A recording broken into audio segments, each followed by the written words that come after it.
নমস্কার বন্ধুরা, হেসেল বনলক্ষ্মীতে আপনাদের সকলকে স্বাগত। আজ আমি বানাবো ফুলকপির এক নতুন রেসিপি।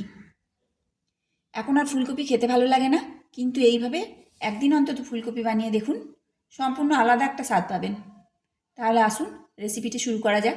ফুলকপির এই রেসিপিটা বানাবার জন্য একটা গোটা ফুলকপি কেটে ধুয়ে নিয়েছি। এখন একটা মশলা তৈরি করে নেব।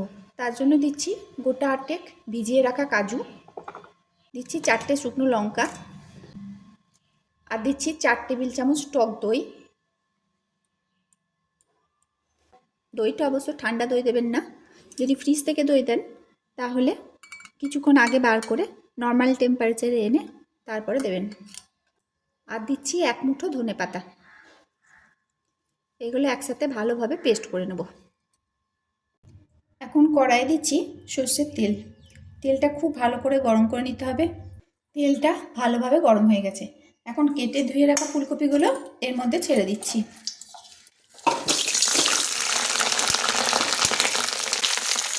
দিয়ে দিচ্ছি হলুদ আর দিচ্ছি লবণ। হলুদ আর লবণ দিয়ে ভালোভাবে মিশিয়ে নিতে হবে।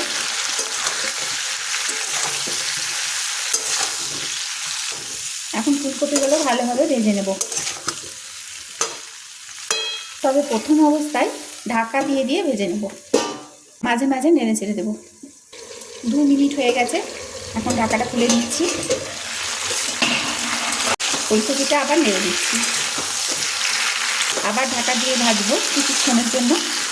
এইভাবে যদি ফুলকপি ভাজা হয় তাহলে ফুলকপিটা খুব তাড়াতাড়ি নরম হয়ে যাবে আর ভালোভাবে ভাজাও যাবে। আবার 2 মিনিটের জন্য ঢাকা দিয়ে দিলাম। ঢাকা দিয়ে নেড়ে চেড়ে ফুলকপিটা কিছুক্ষণের জন্য ভেজে নিলাম। মাঝে মাঝে ঢাকা খুলে খুলে নেড়ে দিচ্ছিলাম। এখন আর ঢাকা দেবো না, এবার নেড়ে ফুলকপিটা ভেজে নেবো। মাঝে মাঝে নেড়ে দিতে হবে। ফুলকপিগুলো ভালো করে ভেজে নিলাম। ঠিক এইভাবে ব্রাউন করে ভেজে নিতে হবে। এবার এগুলো তেল থেকে তুলে নিচ্ছি।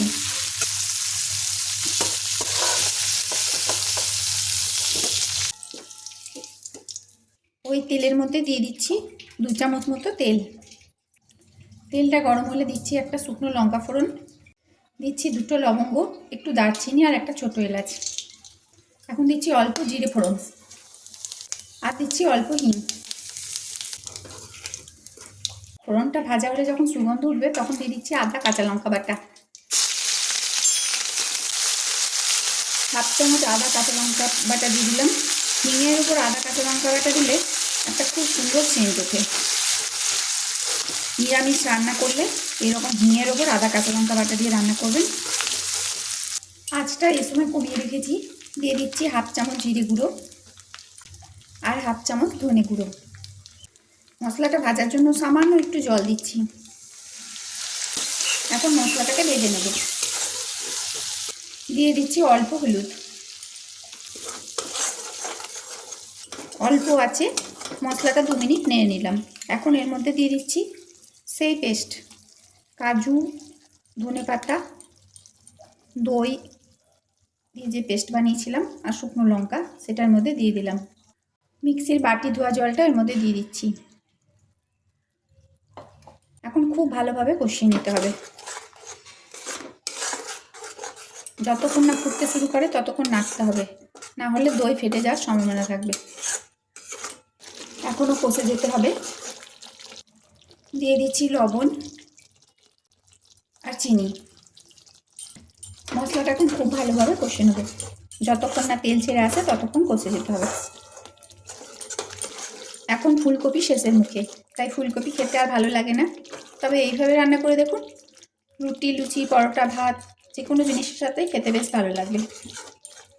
আর হ্যাঁ বন্ধুরা, যদি আমার এই রেসিপিটা আপনাদের ভালো লাগে তাহলে প্লিজ লাইক, শেয়ার, কমেন্ট করুন। আর যে সকল নতুন বন্ধুরা এই রেসিপিটি দেখছেন তারা প্লিজ চ্যানেলটিকে সাবস্ক্রাইব করুন। পাশে থাকা বেল আইকন অবশ্যই প্রেস করুন, যাতে আমার নতুন নতুন ভিডিও আপনাদের মোবাইলে আগে পৌঁছায়। আর এইভাবে ফুলকপি রেসিপি একবার অন্তত করে খেয়ে দেখুন, আর কেমন লাগছে তা কমেন্ট করে জানান। তবে এই রেসিপি একদম সম্পূর্ণ অন্য স্বাদের হয়। এখন এর মধ্যে দিচ্ছি একটু কাসুরি মেথি, হাতে করে ক্র্যাশ করে দিয়ে দিলাম। মশলাটা খুব ভালোভাবে কষে নিচ্ছি, যতক্ষণ না তেল ছাড়ে ততক্ষণ মশলাটা কষতে হবে। মশলা থেকে তেল ছেড়ে এসেছে, এখন এর মধ্যে ভেজে রাখা ফুলকপিগুলো দিয়ে দিচ্ছি। ফুলকপির সাথে মশলাটা একটু কষে নিতে হবে, 2 মিনিট কষে নেব। মশলার সাথে মিশিয়ে ভালোভাবে ফুলকপিটা একটু কষে নিতে হবে, যেন ফুলকপির মধ্যে সমস্ত মশলাটা ঢুকে যায়।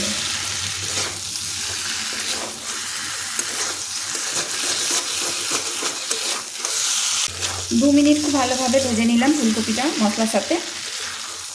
এখন এর মধ্যে দিচ্ছি গরম জল। জলটা অবশ্যই গরম দিতে হবে, আর জলটা আপনারা আপনাদের পরিমাণ মতো দেবেন। এরকম কারি দরকার সেরকম জল দেবেন। তবে এই তরকারিটা একটু মাখো মাখো হয় বলে বেশি জল না দিলে বেশ ভালো লাগবে, একটু গা মাখো মাখো হবে। তরকারিটা ফুটতে শুরু করেছে, এখন গ্যাসের আঁচ কমিয়ে আরও 1 মিনিট ফুটিয়ে নেব। আরও 2 মিনিট আমি ফুলকপিটা অল্প আছে ফুটিয়ে নিলাম। তরকারিটা আমার মোটামুটি হয়েই গেল। আবার ভালো করে মিশিয়ে নেব। আমি ভাতের সাথে পরিবেশন করব বলে তরকারিটাতে আর কিছু দিচ্ছি না। যদি আপনারা নান, লুচি বা পরোটার সাথে খান তাহলে এর ওপর একটু ফ্রেশ ক্রিম অথবা দুধের মালাই ফেটে নিয়ে দিতে পারেন, তাহলে কিন্তু তরকারির টেস্ট আরও বেড়ে যাবে। আমি গ্যাসটা বন্ধ করে দিলাম, এই তরকারিটা আমার হয়ে গেল। সমস্ত রেসিপিটি দেখার জন্য হেসেল বর্ণলক্ষ্মীর তরফ থেকে অসংখ্য ধন্যবাদ।